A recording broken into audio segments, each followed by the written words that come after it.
गुरुर्ब्रह्मा गुरुर्विष्णू गुरुर्देव महेश्वरा सद्गुरु साक्षात परब्रह्म तस्मै श्री सद्गुरवे नमः।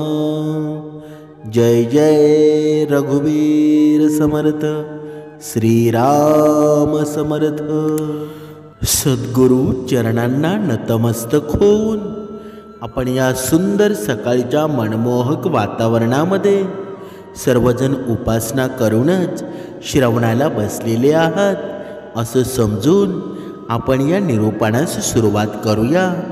मायबाप सज्जनांचं स्वागत आहे। समर्थांनी सांगितलेलंच आहे ना की मनुष्य आहे ना दर सेकंदाला देवाकडे मागणं मागत असतो। जेव्हा जेव्हा तो भक्ती मार्गामध्ये येतो ना, जेव्हा तो उपासनेला बसतो, जेव्हा तो श्रवणाला बसतो, त्याची भक्ती कमी असते पण त्याचं मागणं असतं ना निरंतर चालू असतं। बघा काही तर लोक असतात ना, बघा काही भक्त असतात की बघा मागणं दुसऱ्यांसाठी मागतात। मग समर्थांनी सांगितलेलं आहे ना भक्ती तू करायची, मग तू मागणं तुझ्यासाठी मागण्याऐवजी तू दुसऱ्यासाठी का मागतो बरं? म्हणजेच तुझं मागणं पूर्ण होईल का बरं? समर्थांनी सांगितलेलं आहे ना ज्याच्यासाठी मागणं मागायचं आहे ना उलट तू त्याला भक्ती मार्गामध्ये आणायला हवं, पण तो भक्ती मार्गामध्ये येत नाही, अवगुण करतो आणि मग भगवंत त्याला मदत करेल का बरं?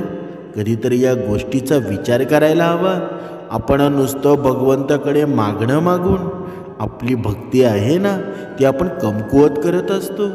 म्हणून दर वेळेला मला धन दे, पैसा दे, सर्व काही मागून हा माणूस मोकळा होतो, पण सर्वच मागणं आपलं पूर्ण होतं का बरं?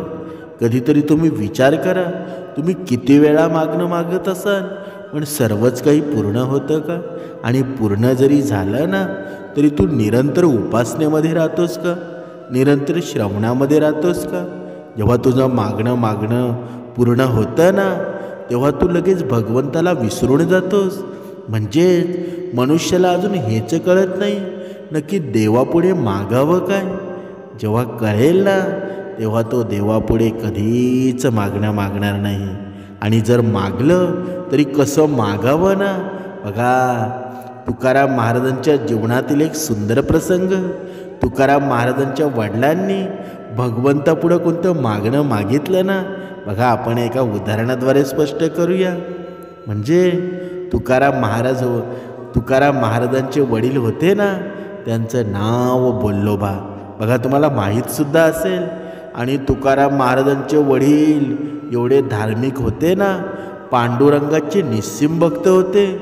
ते दरवर्षी न चुकता पांडुरंगाच्या दर्शनासाठी पंढरपूरला जात असत। म्हणजे पांडुरंगाची एवढी भक्तीचे वेडे होते ना, त्यांना खाण्याची सुद्धा बघा त्यांचं मन लागत नसे। त्यांना नुसता जोप पांडुरंगाचा करत पूर्ण आयुष्य घालवलं। आणि दरवर्षी त्यांची पत्नी कणकाई माऊली त्यांच्या मागे लागत असे की मलाही पंढरपूरला पांडुरंगाच्या दर्शनाला न्या, पण बोल्लोबा होते ना काही तिचं कधीच ऐकत नव्हते। अशी बघा 1 वर्ष 2 वर्ष 3 वर्ष करता 11 वर्षे गेली। पण 12व्या वर्षी जेव्हा ते पंढरपूरला जाण्यास निघाले ना तेव्हा कणकाई माऊली काही ऐके ना, ती आपल्या पतीला म्हणाली की जरी यावेळी तुम्ही मला पांडुरंगाच्या दर्शनाला नेली नाही ना तरी मी तुमच्या मागे लागून येणार। बोल्लोबांचा नाईलाज झाला, कारण स्त्री हट्ट आहे आणि बाळ हट्ट आहे ना, तो बाळ हट्ट टाळता येत नाही। ते म्हणाले मी तुला माझ्याबरोबर नेईल, पण एक अट तुला पाळावी लागेल, ती म्हणजे मंदिरात गेल्यानंतर पांडुरंगाकडे काही मागायचं नाही। कणकाई माऊली बघा आनंदली आणि तिनं पतीला सांगितलं की मी काही मागणार नाही। पती पत्नी पंढरपुरास निघाले। तिथे पोचल्यानंतर कणकाई माऊली मनाशी विचार करत चालली होती की आज आलोच आहोत ना, तर पांडुरंगाचं दर्शन घेऊ आणि पंढरपूर सुद्धा पाहू. यात्रेतली बांगड्यांची खेळण्यांची दुकानं हरकून पाहत पाहत ती बोल्लोबांच्या मागून चालत असल्यानं त्या दोघांमध्ये अंतर पडलं आणि बोल्लोबा पुढे निघून गेले आणि कणकाई माऊली मागेच राहिली. इकडे बोल्लोबा मंदिरात पोचल्यावर बघा, पोचल्याबरोबर पांडुरंगाची मानवर होती ती खाली झुकली आणि रखुमाईनं पांडुरंगाला विचारलं की सगळे भक्त दर्शनाला येतात तेव्हा तुमची मानवर असते आणि बोल्लोबा आल्यानंतर तुमची मान खाली का झुकली बरं? यावर पांडुरंगानं रखुमाईला उत्तर दिलं की तो जो सावकार असतो ना, त्याचे आपण देणेकरी असतो आणि देणेकरी जेव्हा आपल्या घरी येतो ना, तेव्हा आपली मान खाली झुकलेली असावी. म्हणजे बघा, बोल्लोबांनी पांडुरंगाची निस्वार्थपणे इतकी भक्ती केली ना, इतकी भक्ती केली की प्रत्यक्ष देवच त्यांचा देणेकरी झाला. आपण असे होतो का बरं? आपण जेव्हा भगवंतापुढे काही मागणं मागतो ना, तेव्हा आपण भगवंताच्या मागे मागे लागतो. ते कशासाठी? भक्तीसाठी लागतो का? तर आपले मागणं पूर्ण होण्यासाठी लागतं. पण बोल्लोबा होते ना, फक्त भक्तीचे पॉझिटिव्हच करत राहिले, मागणीचं विड्रॉल कधी केलंच नाही. त्यांनी संपूर्ण आयुष्यभर आहे ना देवाची भक्ती केली, पण त्यांच्याकडे कधीही काही मागितलं नाही. म्हणजे परमेश्वराची भक्ती करावी ना, तर ही अशी करावी. पण आपण तसं करतो का बरं? आम्ही 200-500 रुपयांचे प्रसादाचे हार नारळ चढवतो आणि लाखो रुपयांची मागणी करतो. इकडे बोल्लोबा पांडुरंगाचं दर्शन घेऊन मागल्या दाराने बाहेर पडले आणि पुढच्या दाराने कणकाई माऊली देवळामध्ये आली. तिने पांडुरंगासमोर हात जोडले आणि एकटक देवाकडे पाहत राहिली. तो क्षण साधून पांडुरंगाने तिला विचारलं, बोल, तुला काय पाहिजे बरं? कणकाई माऊली विचारात पडली की आता काय करावं? पतीची तर आज्ञा आहे, ती तर मोडता येणार नाही. पण मनुष्य बघा मोठा हुशार प्राणी आहे. बघा, चातुर्य कुठे आणि कसं वापरावं ना, हे त्याला बरोबर कळतं. तिने मनाशी पुन्हा विचार केला आणि पतीनं सांगितलंय ना की देवाकडे काही मागू नकोस, पण हे कुठे सांगितलंय बरं की देव जर स्वतःहून काही देत असेल तर ते घेऊ नकोस म्हणून? ती पांडुरंगाला म्हणाली, माझ्या पोटी संतान नाही. देव म्हणाले, जा निश्चिंतपणे घरी जा, तुला मुलगा होईल. ती खूप बघा आनंदी झाली. हवं ते मिळाल्यावर माणूस देवाला जरा जास्तच प्रदक्षिणा घालत नाही का? बघा, तिनेही बऱ्याच प्रदक्षिणा घातल्या. इकडे बोल्लोबा बाहेर वाट पाहत होते. त्यांच्या मनामध्ये विचार आला की आपल्या पत्नीला बाहेर यायला इतका वेळ का झाला बरं? म्हणजे नक्कीच तिनं देवाकडे काहीतरी मागितलं असणार, असा विचार करत असताना कणकाई माऊली समोरून येताना दिसली. तिनं त्यांना देवळातच सगळा वृत्तांत सांगितला. ते सारे ऐकता क्षणी बोल्लोबा तिला परत देवळाकडे घेऊन निघाले. पांडुरंगाकडे बोट दाखवून म्हणाले, याने तुला आशीर्वाद दिला ना की तुला मुलगा होईल, मग त्याला सांग की तो पुत्र व्हावा ऐसा. बघा गुंडा, ज्याचा तिन्ही लोकी झेंडा, जर मला तू पुत्र देणारच असशील ना, तर तुझी भक्ती करणारा, श्वासागणित तुझंच नाम जपणारा, अखंड निष्कामतेनं निस्वार्थपणे तुझी सेवा करणारा हा आज्ञेचा पुत्र दे. आणि नंतर तुकोबारायांचा जन्म झाला, ज्यांच्या नावाचा डंका आजही वाजतो ना. फळाची आशा धरून देवाची भक्ती कधीच करू नये. आणि जर काही मागण्याची वेळ आलीच ना, तर ही मागणी अशी असावी. पण मनुष्य मात्र असं करतो का बरं? कधीतरी या गोष्टीचा विचार आहे ना, आपण करायला हवा. आपण कधी एवढी मागणी करतो ना. बघा, आपल्या बहिणीच्या मुलाची मागणी असते, माझ्या बहिणीच्या मुलाला नोकरी लाव, माझ्या आत्तेभावाला नोकरी लाव, माझ्या मामाच्या मुलाला नोकरी लाव. मामाच्या मुलाने वाईट कर्म करायचे आणि तुम्ही का देवाला सांगायचं नोकरी लाव म्हणून? कधीतरी या गोष्टीचा विचार आहे ना, तो प्रत्येकानं करायला हवा. म्हणजे समर्थांनी सांगितलेलं आहे ना, आपल्या संतांनी काय केलं, आपल्या साधू संतांनी काय केलं ते आपण लक्षातच घेत नाही. पण आपण वेडे वाकडे होऊन भगवंताशी मागणे मागत असतो. मग आपल्याला भक्ती मार्गामध्ये आपलं मन रमलं जाईल का बरं? जेव्हा मागणं पुढं येतं ना, तेव्हा भक्ती मार्गामध्ये आपलं मन रमत नाही. नुसतं आपण पैशाच्या पाठीमागे धावत असतो. बघा, जे क्षणिक सुख असतं ना, त्याच्या पाठीमागे जर आपण धावायला लागलो ना, तर आपल्या हातून उपासना घडत नाही, श्रवण घडत नाही, नामस्मरण घडत नाही. बघा, आपल्या या भारत देशामध्ये छत्रपती शिवाजी महाराज होऊन गेले आणि छत्रपती शिवाजी महाराजांच्या जीवनामध्ये बघा एक प्रसंग आठवतो. तो प्रसंग म्हणजे असा की एकदा शिवाजी महाराज होते ना, युद्धामध्ये भरपूर थकले होते. आजूबाजूला काही दिसत नव्हतं. पण एका वृद्ध वनवासी महिलेच्या घरात शिरले.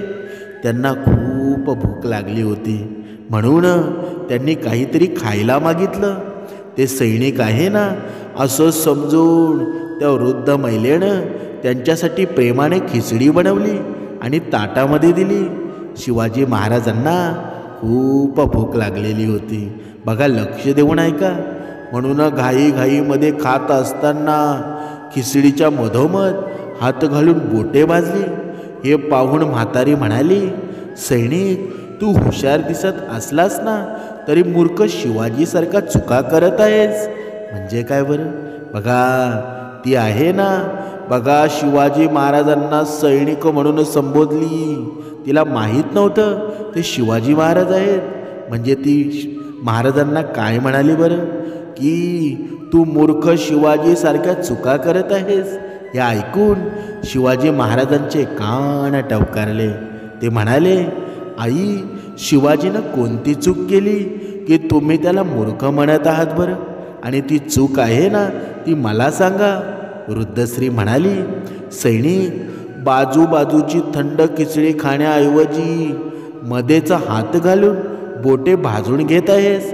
त्याचं प्रमाण शिवाजीनेही लहान मोठे किल्ले आधी जिंकून आपली ताकद वाढवण्याऐवजी मोठ्या किल्ल्यांवर आक्रमण करून मुक्की खात आहे.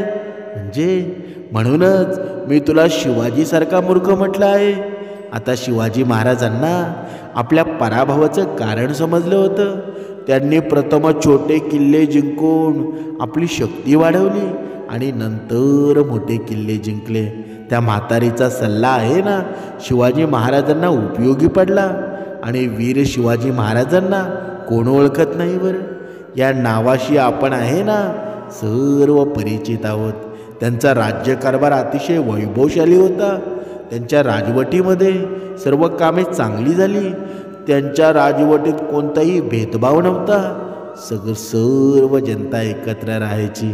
त्यावेळे प्रसंगी एक गोष्ट अशी सुद्धा आहे की शिवरायांचे सैनिक गावाची स्थिती पाहण्यासाठी गेले असताना तेथे पोचल्यावर गाव प्रमुखानं मोठे पाप केल्याचं उघड झालं. खरं तर गावकऱ्यांनी सैनिकांना सांगितलं की प्रामुख्यानं गावातील एका तरुण आहे ना, विधवा महिलेच्या इज्जतीला कळंक लावला आहे. ही गोष्ट शिपायांना कळतात ते थेट गाव प्रमुखाच्या घरी जातात आणि तेथून गाव प्रमुखाला अटक करून शिवाजी महाराजांकडे घेऊन येतात. शिपाई राजवाड्यामध्ये आले आणि त्यांनी सर्व घटना शिवाजी महाराजांना सांगितली. हा सगळा प्रकार कळाल्यावर शिवाजी महाराज संतापले. त्यांचा राग इतका होता ना की तळपायाची आग मस्तकामध्ये गेली. आणि शिवरायांचं हे रूप पाहून गाव प्रमुख सुद्धा घाबरला. तो लगेच शिवाजी महाराजांच्या पाया पडून जीवाची भीक मागू लागला. शिवाजी महाराजांनी त्याला जोरात ढकलून जमिनीवर फेकलं. या नगण्य गुन्ह्याबद्दल त्याला कोणती शिक्षा द्यायची हे सांगा, अशी गर्जना करत शिवाजी महाराजांनी त्याला विचारलं. तो गाव प्रमुख अजूनही स्वतःच्या जीवाशी भीक मागत होता. तेव्हा शिवाजी महाराज आपल्या सैनिकांना म्हणाले, मी स्त्रियांना खूप आदर करतो. आई आणि बहीण म्हणून तिच्या जबाबदाऱ्या चांगल्या प्रकारे पार पाडतो. पण या पाप्यानं निर्मळ मनाच्या स्त्रिया त्यांच्या भावनांशी खेळ केल्यामुळं या माणसाचे हातपाय कापले पाहिजेत, जेणेकरून भविष्यात कोणी असा गुन्हा करण्यापूर्वी 100 वेळा विचार करेल. खरे तर हा शूर शिवरायांचा न्याय होता ना, तो अतिशय खरा असायचा. म्हणूनच शिवरायांच्या जीवनाशी निगडीत आहेत ना अशा अनेक घटना आहेत. समर्थांनी सांगितलेलं आहे ना, जेव्हा छत्रपती शिवाजी महाराजांची आणि रामदास स्वामींची जेव्हा भेट व्हायची ना, तेव्हा तो आनंदी आनंद असायचा. तो प्रसंग अवधान आहे ना, बघा जसं पूर्ण या सृष्टीला आनंद व्हायचा, एवढं सुंदर नातं होतं. आपल्याला छत्रपती शिवाजी महाराजांच्या कार्याचं जर वर्णन करता आलं नाही ना तरीसुद्धा चालेल, पण त्यांच्याकडून एक गोष्ट शिकली पाहिजे की मनुष्याने मागणारं होऊ नये, देणारं व्हायला पाहिजे. पण हा मनुष्य आहे ना, दरवेळी भगवंतापुढे मागणं करत असतो. बघा जी भवानी होती ना, जी भवानीची तलवार होती, छत्रपती शिवाजी महाराजांनी जर विचार केला असता ना तर भरपूर काही त्या भवानीकडून मागून घेतलं असतं. पण स्वतःमध्ये दमखाम होता, तेव्हा ती तलवार होती ना, ती भवानीच्या आशीर्वादानं, जिजामातेच्या आशीर्वादानं, त्या तलवारीनं सर्व दुश्मनांचा खात्मा केला. आजही आपल्याला ती तलवार आठवते ना. म्हणून जेव्हा छत्रपती शिवाजी महाराजांचं जेव्हा हे नाव आपल्या ओठामध्ये येतं ना, तेव्हा 10 हत्तींचं बळ निर्माण होतं. हे नुसतंच होतं का? त्यांचा पराक्रम होता. त्यांनी कधी कुणापुढे हात पसरला नाही. पण समर्थांनी सांगितलेलं आहे ना, म्हणून आपला भक्तिमार्ग आहे ना, हा भक्तिमार्ग आहे ना, तो बाह्य रंगाचा नसावा, तो अंतररंगाचा हवा. म्हणजे आपण जी भक्ती करतो ना ती आपल्यालाच माहीत असावी. पण आपण मात्र आपली भक्ती दुसऱ्याला दाखवण्याचा प्रयत्न करतो. दुसरा कसा छोटा आहे ना हे आपण त्याला समोरच्याला दाखवण्याचा प्रयत्न करतो. पण हे चांगलं आहे का बरं? कधीच नाही ना. आयुष्यामध्ये बाकी काही आलं नाही तरी चालेल, तुम्ही जीवनामध्ये किती आहात ना, किती हुशार आहात हे कोणी पाहत नाही. पण तुमचं निर्मळ प्रेम आणि निस्सीम भक्ती आहे ना, ती भगवंताला आवडत असते. तुम्हाला लिहिता वाचता आलं नाही तरी चालेल, पण तुमची निर्मळ भक्ती आहे ना, ती भगवंताला आवडत असते. म्हणूनच स्वतःला कमी कधी लेखू नका की मी कमी आहे, माझ्यामध्ये धन नाही, माझ्याकडे मी भिकारी आहे, असं कधीच समजून नका. रंकाचा राजा बनवण्याचं सामर्थ्य आहे ना, ते समर्थ विचारांमध्ये आहे. फक्त त्या विचारांमध्ये तुम्ही राहा. जर तुम्ही विचारांमध्ये असाल ना तर तुमच्या जीवनाचं भलंच होणार आहे. समर्थांनी सांगितलेलं आहे ना, भगवंताकडे मागणं करायचं असेल ना तर मनुष्याने कसं करावं बरं? जेव्हा त्याची दिवसाची सुरुवात व्हावी, पहाटे उठून सुरुवात व्हावी, ब्रह्ममुहूर्तावर उठावं, उपासना करावी, उपासना झाल्यानंतर सर्व कामे उरकावी आणि प्रत्येक कामामध्ये आहे ना भगवंताचं नामस्मरण निर्माण व्हावं. बघा तुमचा दिवस आहे ना एवढा सुंदर जाईल, त्या दिवसामध्ये एवढं नवचैतन्य निर्माण होईल ना, प्रत्येक दिवस दिवाळी दसरा तुम्हाला जमेल. म्हणजे हा दिवाळी दसरा म्हणजे काय बरं? म्हणजे सुखाचा दिवस तुमच्या जीवनामध्ये येईल. पण आपण मात्र असं करतो का बरं? म्हणजे तुम्हाला भगवंताकडे मागण्याची वेळच येणार नाही, तुम्हाला मागण्याच्या अगोदरच भगवंत देत जाईल. पण आपण असे वागतो का बरं? आपण भगवंताला म्हणतो की भगवंता मला अगोदर तू हे दे, तेव्हा मी तुझी उपासना करेन. पण असं शक्य आहे का? तरीसुद्धा भगवंत तुमच्यावर उपकार करतो. भगवंत आहे ना तरीसुद्धा तुम्हाला तुमच्या कल्पनेच्या बाहेर भरपूर देतो. पण तरीसुद्धा हा मनुष्य आहे ना भरपूर वेळा भगवंताला फसवत असतो. पण तू किती वेळा फसवणार आहेस बरं? एक वेळ तुझा मृत्यू येईल आणि तुझा मृत्यू आहे ना, जेव्हा तुझं मरण येईल ना तेव्हा तुला सर्व जग दिसेल. या तुझ्या मृत्यूनंतर बघा जेव्हा तुला यमपुरीत नेतील ना तेव्हा भरपूर दिवे तुला तिथे दिसतील आणि हे दिवे आहेत ना, तुझा दिवा तुला ओळखायचा आहे. आणि तो दिवा तू कसा ओळखशील बरं? जेव्हा यमपुरीमध्ये जाशील ना, तेव्हा विझायला आलेला जर दिवा तुझा असेल ना, तर तुझी पुढे रवानगी आहे ना, ती नरकामध्ये झालेली असेल. आणि जर तुझा पूर्ण दिव्याची वात एकदम तेवत असेल, एकदम ठणठणीत असेल, तर तुझी रवानगी आहे ना, ती स्वर्गामध्ये होणार आहे. म्हणजे जर आपल्या दिव्यामध्ये तेळच नसेल तर आपण नरकामध्ये जाऊ ना.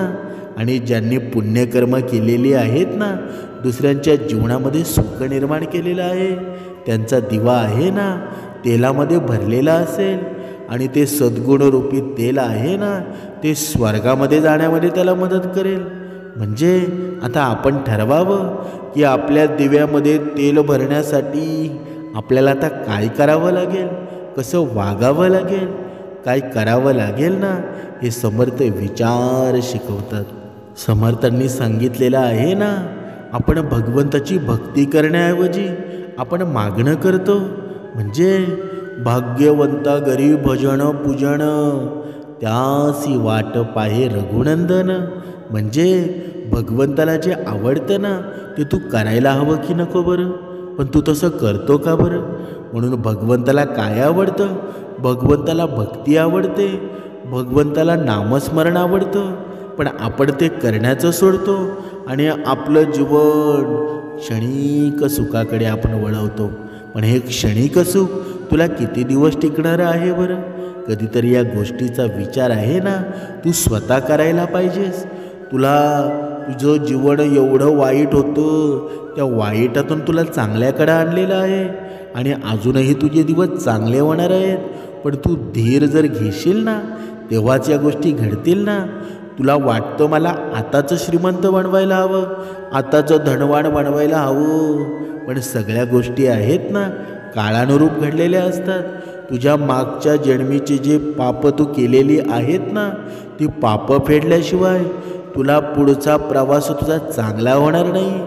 पण त्या प्रवासामध्ये सुद्धा तुला आनंद हवा असेल ना, तर तुला नामस्मरण करायला हवं, समर्थ विचार तुझ्या जीवनामध्ये आणायला हवे. जेव्हा तू उपासना करतोस ना, तेव्हा तुझ्या जीवनामध्ये आलेले दुःखांची तीव्रता असते, ती भरपूर प्रमाणात कमी होते. तुला जगण्याची उमेद निर्माण होते. पण तू हे सर्व विसरलेला आहेस आणि अजूनही वेळ गेलेली नाही. तुझ्या जीवनाचं जर सोनं करायचं असेल ना, तर अजूनही भगवंताचे चरण धर, चरण पकड, सद्गुरू आईला शरण जा. तुझ्या जीवनाचं सोनं आहे ना, तुझ्या जीवनाचं समाधान आहे ना, तुझ्या जीवनाचं सुख आहे ना, अजूनही वाट पाहत आहे. फक्त तू शरण जायची वेळ आहे. म्हणून आजपर्यंत केलेले वाईट कर्म, आजपर्यंत केलेले अवगुण सर्व काही विसरून जा. आणि नवीन युगाला प्रारंभ झालेला आहे. नवीन सकाळ तुझ्या समोर आहे, तिचा आनंद घे. उपासनेला सुरुवात कर, तुझ्या जीवनाचं भलंच होणार आहे. आयुष्यामध्ये किती दुःख आलं, किती वाईट जरी प्रसंग आले ना, तरी सरळ माणसाला कधीच फसवू नको. तो जरी काही बोलला नाही तरी पण वरच्याचा न्याय कधी चुकत नाही. म्हणून एकदा का देव त्याच्या बाजूने उभे राहिला ना, की माजलेल्यांची राख उडायला वेळ लागत नाही. म्हणून लक्षात घे, तुझ्या जीवनाचं सार नामस्मरण आहे. तुझ्या जीवनाचं सार आहे ना, तुझा रागावर कंट्रोल कर. तुझ्या जीवनामध्ये सुख आल्याशिवाय राहणार नाही आणि ते सुद्धा निरंतर टिकणार आहे. म्हणून थकलेल्या मनाचा शेवटचा आधार म्हणजे समर्थ आहेत. जो दिसत नाही, भेटतो सुद्धा नाही, पण मनापासून श्रद्धेने आणि ताकदीने जर हाक मारली ना, तर संकटात आल्याशिवाय धावून राहत नाही. म्हणून समर्थ विचार आहेत ना, ते मनामध्ये ठेव. मनामध्ये नवचैतन्य निर्माण होईल. आणि हे नवचैतन्य आहे ना, प्रत्येक वेळोवेळी, प्रत्येक दिवसामध्ये, प्रत्येक क्षणोक्षणी तुझ्या जीवनाचं भलंच करणार आहे. प्रत्येक क्षण आनंदी करणार आहे. म्हणून नामस्मरण कर, उपासना कर, श्रवण कर. तुझं भलंच होणार आहे. जय जय रघुवीर समर्थ.